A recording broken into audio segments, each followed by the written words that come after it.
దేవుడు కార్యములు ఎందుకు చేయటలేదు?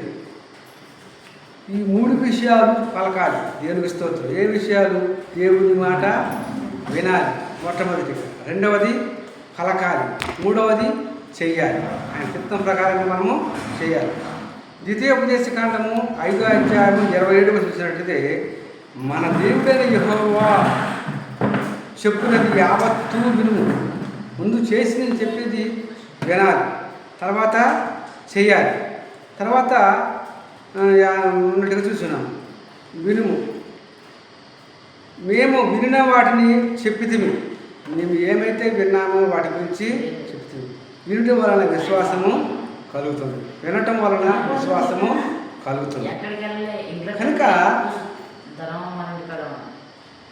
ఒక మాస్టర్ గారు ఆ యొక్క హాస్పిటల్కి వెళ్ళినప్పుడు ఒక వ్యక్తి 3 దినాల నుంచి కదలిక లేకుండా, కాళ్ళు చేతులు కలగకుండా, చూపు లేకుండా పడిపోయి హాస్పిటల్లో ఉన్నాడు, ఐసీలో ఉన్నాడు. అయితే ఆ మాస్టర్ గారు అతనితో, ఆ ముసలాయనతో ఏమని, నీవు దేవుని మాట వినాలి, రెండవది పలకాలి, మూడవదిగా చెయ్యాలి అన్నట్టు. నేను దేవుడి మాట వింటాను అన్నట్టు. పలుకు ఏమైనంటే, నా యొక్క కుమారుడు బ్రతకాలి, కదలాలి అని పలకమన్నట. అదే ప్రకారం చేసింది. చెయ్యాలి, ప్రార్థన చేయమని చెప్పాడట. అలాగా ప్రార్థన చేశాడట. చేసిన తర్వాత పాస్టర్ గారు కూడా ప్రార్థన చేసి ఆ హాస్పిటల్ నుంచి బయటికి వెళ్తా ఉంటే ఈ లోపల ఆ కుర్రోడు కదలికి వచ్చినట్టు. దేవుని స్తోత్రం. వెంటనే పరిగెత్తుకుంటూ వచ్చి, అయ్యా నా కుమారుడు కదులుతున్నాడు, వెళ్తున్నాడు అన్నట్టు అతను తిరిగి వచ్చినప్పటికీ ఆ కుమారుడు లేచి వచ్చి కూర్చున్నట్టుగా చూస్తున్నాం. దేవునికి స్తోత్రం.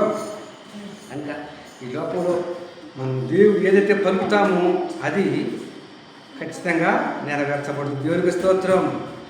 కనుక లాజరు చనిపోయి 3 దినాలైంది. అయినప్పుడు ఆ లాజరు ఆ యొక్క ప్రభువారు ఆ సమాజానికి వచ్చి లాజరు బయటికి రమ్మనగానే అతను పీత వస్త్రంతో బయటకు వచ్చినట్టుగా మనము చూస్తున్నాము. దేవునికి స్తోత్రం. చనిపోయిన వారికి కూడా దేవుని మాటలు వినపడతాయి. కనుక ఈ లోకంలో మనం దేవుడితో చెప్పినది యావత్తు చేయాలి. కనుక నోవాహుతో మాట చెప్పాడు, నీ పని యావత్తు సఫలపరచమన్నాడు.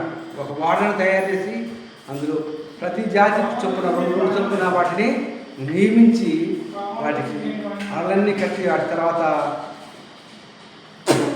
40 రాత్రులు 40 పగలు ప్రచండపరమైన వర్షం కురిసిన తర్వాత జలప్రయాణంగా నింపిన తర్వాత దేవుడు చెప్పిన పని కరెక్ట్గా నెరవేర్చాడు.